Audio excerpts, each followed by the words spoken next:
Assalamualaikum warahmatullahi wabarakatuh. Bertemu lagi dengan Ibu dalam acara Assalam Education.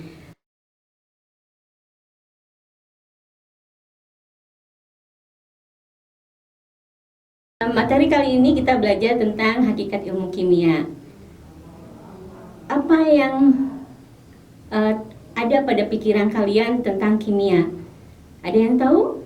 Misalnya tentang bom atom kah? Atau tentang hand sanitizer? Atau larutan disinfektan? Nah, itu adalah salah satu bagian dari ilmu kimia. Tapi apa yang disebut dengan ilmu kimia itu sendiri? Ilmu kimia adalah ilmu yang mempelajari materi yang meliputi sifat-sifat, struktur dari materi itu sendiri, serta perubahan materi dan perubahan energi yang menyertainya. Next. Nah, sekarang kita kembali lagi apa yang disebut dengan hakikat ilmu kimia. Hakikat ilmu kimia, Ibu contohkan seperti ini. Benda itu bisa mengalami perubahan bentuk maupun susunan partikelnya menjadi bentuk yang lain sehingga terjadi deformasi atau perubahan letak susunan. Ini mempengaruhi sifat-sifat yang berbeda dengan wujud yang semula. Nah, yang kemudian tentang materi, bahwa kimia itu belajar tentang materi. Apa sih yang disebut dengan materi? Materi adalah sesuatu yang memiliki massa dan menempati volume. Materi dapat berupa wujud padat, cair, dan gas. Contohnya, materi dapat berwujud gas, cair, atau padat. Contohnya yang kita sadari seperti besi, batu, kayu, ataupun yang tidak kita sadari seperti air, H2O, dan oksigen. Kita berlanjut pada sifat-sifat materi. Sifat-sifat materi ini yang pertama mudah terbakar. Kemudian yang kedua mudah mengalami korosi atau pekaratan. Yang ketiga mudah bereaksi dengan zat yang lain. Ibu contohkan yang mudah terbakar seperti natrium. Kemudian yang mudah korosi seperti besi. Nah, kemudian kita masuk lagi kepada susunan materi. Susunan materi yang kita maksud di sini adalah unsur, senyawa, dan campuran. Apa sih yang disebut dengan unsur? Unsur adalah zat yang paling sederhana yang sudah tidak bisa dapat dibagi lagi. Contohnya, natrium, hidrogen, oksigen, besi, atau Fe, dan karbon. Contoh senyawa adalah adalah zat yang terbentuk dari gabungan beberapa unsur. Sebagai contoh, senyawa adalah zat yang terbentuk dari gabungan beberapa unsur dengan perbandingan tertentu. Contoh senyawa adalah karbon dioksida CO2, H2O atau air, H2O2 peroksida, dan CaCO3. Yang ketiga adalah campuran. Campuran adalah gabungan antara dua zat atau lebih di mana sifat penyusunnya tidak berubah. Contohnya misalnya larutan gula. Larutan gula kita tidak bisa membedakan antara air dan gula itu sendiri. Yang berikutnya adalah tentang struktur materi. Struktur materi menjelaskan tentang ikatan yang terjadi antara atom sampai terbentuk molekul unsur menjadi senyawa atau ion. Apa sih yang disebut dengan molekul senyawa? Ya, molekul senyawa adalah gabungan dari beberapa senyawa, dari beberapa unsur membentuk suatu senyawa. Kemudian molekul ion adalah molekul yang mengandung muatan ion. Kemudian sebelumnya molekul unsur itu sendiri molekul yang memang tidak bisa dibagi-bagi lagi, yang seperti tadi oksigen, nitrogen, hidrogen, dan fosfor. Contoh dari molekul ion misalnya Na+, Cl-, Ca2+, yang mengandung muatan-muatan. Kemudian molekul senyawa seperti H2O, CO2, dan CaCO3 atau kalium karbonat. Selanjutnya kita akan belajar tentang perubahan materi. Nah, perubahan materi ini sudah kalian pelajari pada SMP. Perubahan materi kita bagi menjadi dua. Perubahan fisika, tidak menimbulkan zat baru, contohnya lilin yang dibakar, atau es yang mencair, atau air yang mendidih itu adalah perubahan fisika. Tidak ada zat baru. Yang kedua, nah kita sangat berhubungan ini dengan kimia. Perubahan kimia, apa sih yang disebut dengan perubahan kimia? Adanya zat baru akibat adanya reaksi kimia. Contohnya ya tadi, besi berkarat, kayu dibakar menjadi abu, dan nasi menjadi basi. Oke, kita masuk pada definisi kimia deskriptif dan kimia teoritis. Apa sih yang disebut dengan kimia deskriptif? Kimia deskriptif ilmu kimia yang didapatkan melalui pengamatan sifat zat. Kemudian kimia teoritis adalah ilmu kimia yang membahas tentang materi. Contohnya apa? Misalnya kimia organik, kimia yang mempelajari tentang bahan-bahan berasal dari makhluk hidup. Kemudian biokimia, kimia yang mempelajari tentang metabolisme. Selanjutnya misalnya kimia fisika, kimia yang berhubungan dengan fisika.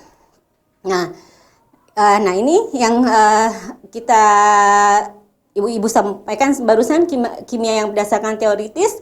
Yang pertama kimia analitik, kimia fisika, kimia lingkungan, biokimia, kimia organik, dan kimia anorganik. Itu sebagai contohnya saja.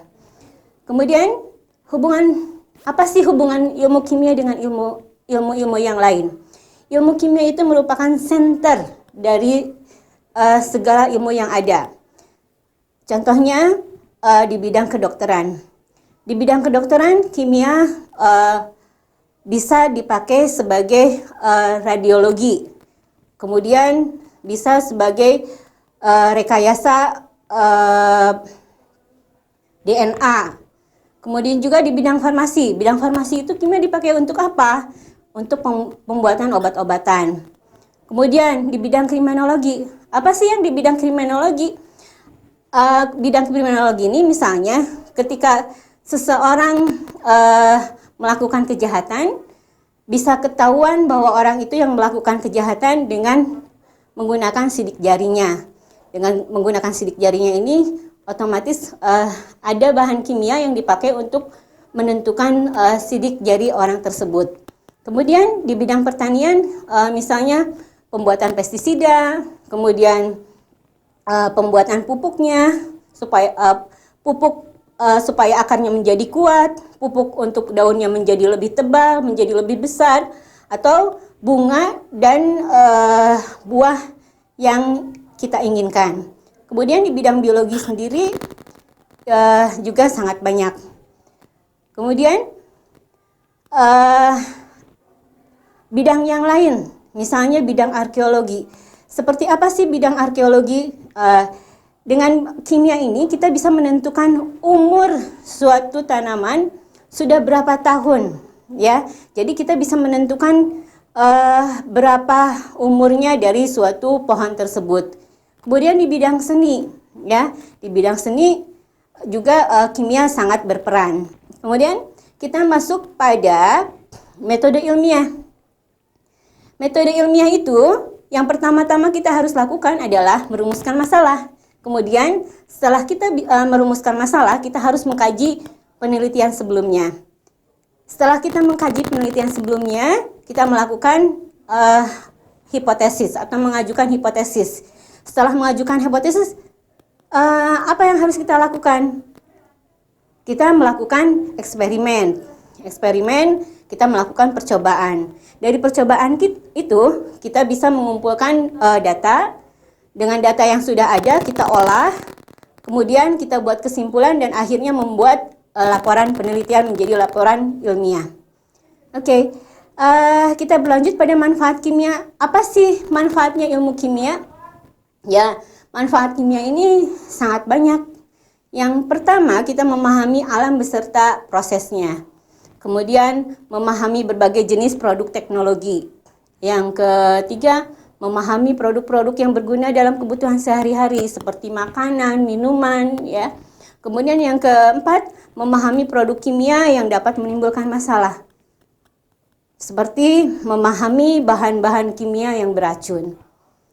Oke, next. Kemudian pada saat ini kita akan masuk pada tata tertib laboratorium. Kenapa kita harus masuk pada tata tertib laboratorium? Karena pelajaran kimia biasanya kita akan masuk ke lab, ya. Di mana di lab itu kita harus menggunakan jas laboratorium dengan kaca pengaman, kemudian sepatu tertutup. Itu kenapa harus kita lakukan? Kita harus safety pada diri sendiri. Kemudian kita tidak boleh sembarangan begitu memasuki lab kimia. Ada yang harus kita baca petunjuk-petunjuknya. Apakah itu petunjuk tentang praktikumnya, kemudian tidak menggaruk kulit yang terkena luka, misalnya terkena oleh bahan kimia. Jadi kalau misalnya kita sudah terkena bahan kimia, kita harus cepat-cepat membasuh tangan kita dengan air yang mengalir. Kemudian sebelum kita melakukan percobaan atau penelitian, kita biasakan untuk mencuci tangan dengan sabun dan air yang bersih sebelum dan sesudah praktikum. Yang terakhir, penggunaan bahan kimia. Untuk bahan-bahan kimia ini, jangan menyentuh bahan kimia dengan tangan, karena bisa menyebabkan korosif atau terjadi sesuatu di kulit kita. Kemudian, jangan menggunakan bahan kimia yang tidak ada labelnya. Jadi, kita harus melihat bahwa kemasan yang misalnya kita perlukan alkohol, tetapi ada suatu kemasan ternyata itu bukan tidak ada labelnya, kita tidak tahu bahwa itu ada alkohol atau bukan. Kemudian yang ketiga, dilarang mencium aroma zat kimia secara langsung. Jadi kalau kita mau mencium aromanya, kemasan zat tersebut harus kita angin-anginkan ke dalam hidung kita, ya. Kemudian dilarang memanaskan atau menguapkan cairan organik di tempat yang terbuka. Yang terakhir, misalnya kita gunakan pipet untuk apa? Kita gunakan pipet untuk mengambil larutan. Jadi jangan sembarangan kita menuangkan, ya. Kemudian penanganan dan alat bahan kimia. Zat kimia yang tumpah pada saat praktikum di lantai harus segera dinetralkan sebelum dibersihkan. Kemudian bahan kimia yang kita ambil tidak boleh dikembalikan ke wadah penyimpanan. Untuk membaca tinggi larutan pada buret, kita harus memposisikan buret itu sesuai dengan mata kita atau sejajar dengan mata kita. Selanjutnya, untuk mengambil bahan yang menghasilkan gas berbahaya harus dikerjakan di lemari asam. Nah, selanjutnya masih di laboratorium, masih tentang keselamatan kerja. Ada beberapa alat laboratorium yang harus kalian ketahui. Misalnya gelas kimia, gelas ukur, buret, tabung reaksi, labu Erlenmeyer, Bunsen, pipet tetes, dan statif. Itu alat-alat yang biasa kita gunakan untuk di laboratorium. Dan satu lagi, pada keselamatan kerja ini kita harus mengenal tadi simbol-simbol berbahaya pada bahan kimia yang ada pada label botol zat-zat kimia tersebut. Misalnya ada tanda X, ya. Tanda X ini menunjukkan bahwa kimia itu beracun, tidak boleh sembarang digunakan. Kemudian ada tanda seperti api, menunjukkan bahwa zat kimia ini mudah meledak, mudah terbakar. Kemudian ada seperti tengkorak. Nah, tengkorak ini menunjukkan bahwa zat kimia tersebut beracun. Kemudian ada tangan yang terkena oleh tetesan zat kimia dari tabung reaksi. Itu menunjukkan bahwa zat kimia tersebut korosif atau membuat tangan kita menjadi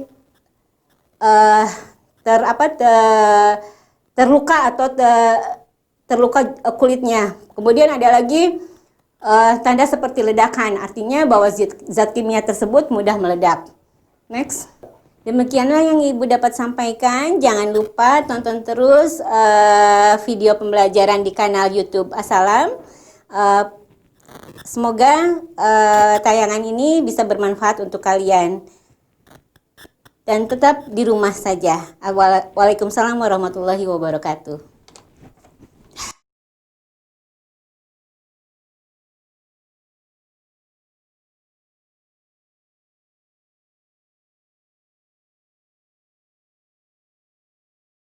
Be strong.